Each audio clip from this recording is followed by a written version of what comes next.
Hello, please enjoy my sister's ballet class, a short story by Lacey Rice. I looked over at the other girls in the class, just like me they were all wearing pink leotards and white tights. But of course, they were. This is a ballet class, it was just me that didn't really belong here. But I couldn't tell anyone that. Mom swapped mine and my little sister's body earlier today and now I was stuck attending Hannah's ballet class as Hannah, while Mom took the real Hannah in my teen boy body to go have a fun day out. I hated the idea of being stuck in this little girl's body, but what could I do? As I stood there in the pink leotard and white tights, surrounded by girls who were blissfully unaware of the strange situation I found myself in, I couldn't help but feel a deep sense of unease. My little sister Hannah, who was now in my teenage boy body, was probably out there having a blast while I was stuck in her shoes, quite literally, as my feet were uncomfortably squeezed into tiny ballet slippers. I tried to mimic the graceful movements of the other girls as they followed our ballet instructor's commands. I had never taken a ballet class before, and my awkward attempts at pliés and tendus were far from convincing.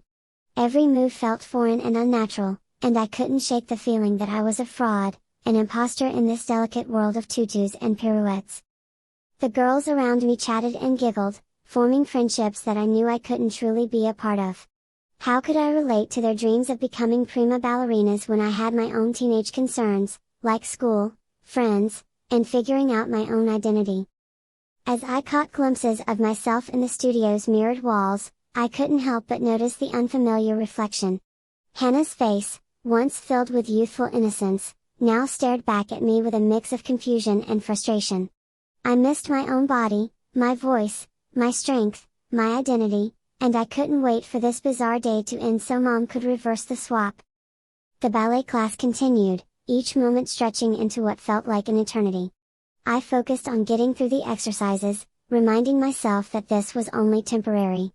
Somewhere out there, Hannah was experiencing life in my body, and I had to believe she would do her best to keep it intact. Finally, the ballet class came to an end. As I awkwardly curtsied along with the other girls, a mixture of relief and anxiety washed over me. Soon, Mom would return, and we'd be able to return to our own bodies. Until then, I had to navigate this surreal experience and try to make the most of it, all while hoping Hannah was doing the same in my body. I couldn't help but wonder how Hannah was faring in my body while I navigated the challenges of her ballet class in her petite form. My little sister was a tough and resourceful kid, but she had never experienced life as a teenager before, and I couldn't shake the concern for her well-being. I imagined her struggling with the sheer size and strength of my body, which was quite a contrast to her own.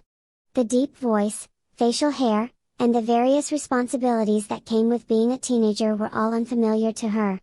I hoped that she was managing to adapt and not drawing too much attention to herself. My friends, my school, and my everyday life were all part of a world that Hannah had never seen from my perspective. I worried about her trying to fit into my social circles, dealing with the challenges of high school, and understanding the complex relationships that teenagers have.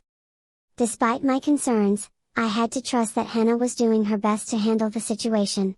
She was a bright and resilient girl, and I knew that she had her own unique way of approaching things. Maybe she was surprising herself and adapting to my teenage life more quickly than I could have in her place.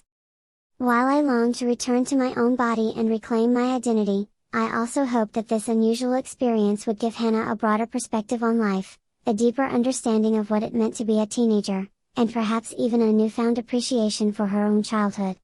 Regardless of the challenges we both faced, I knew that we would support each other through this bizarre ordeal until our bodies were rightfully returned to us. As I left the ballet class, my heart was heavy with the weight of my predicament.